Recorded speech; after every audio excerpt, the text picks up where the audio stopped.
Anda sedang rancang percutian ke Asia Tenggara? Berikut ialah 7 negara paling aman di rantau ini. Disusun ikut ranking rasmi Global Peace Index Dunia tahun 2024. Data ini bukan sekadar persepsi, tapi berdasarkan analisis keselamatan, kestabilan politik dan kadar jenayah. Pertama, ialah Singapura yang berada di tangga kelima paling aman di dunia. Kadar jenayah sangat rendah, undang-undang ketat dan sistem keselamatan awam sangat efisien. Sesuai untuk pelancong solo, keluarga, malah warga emas. Nombor 2, Malaysia. Ranking 10 dunia. Malaysia yang kini berada di ranking ke-10 dalam dunia. Kawasan pelancongan utama seperti Langkawi, Kota Kinabalu dan KL dilengkapi sistem keselamatan yang baik dan persekitaran yang mesra pelawat. Nombor 3, Vietnam, ranking 41 dunia. Di kedudukan ke-41 paling aman di dunia. Negara ini terkenal dengan kestabilan politik, kadar jenayah rendah dan bandar pelancongan yang selesa seperti Da Nang dan Hanoi. Keempat, Indonesia, ranking 48 dunia.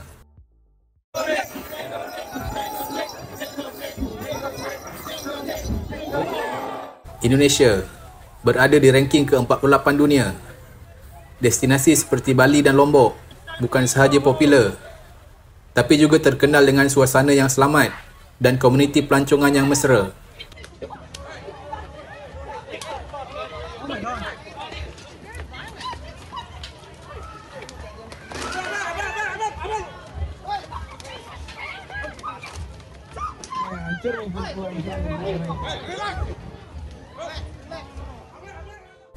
Kelima, Laos, ranking 58 dunia.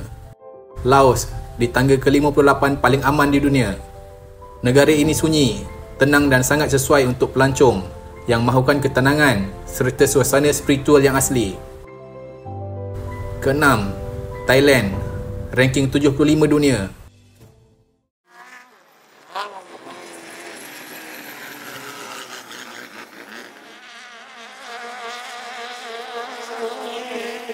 Thailand dengan ranking ke-75 dalam dunia. Walaupun sesetengah kawasan sibuk, bandar pelancongan utama seperti Phuket, Chiang Mai dan Krabi dikawal ketat dan selamat untuk pelawat. 7. Filipina, ranking 124 dunia. Filipina yang kini berada di ranking ke-124 dunia.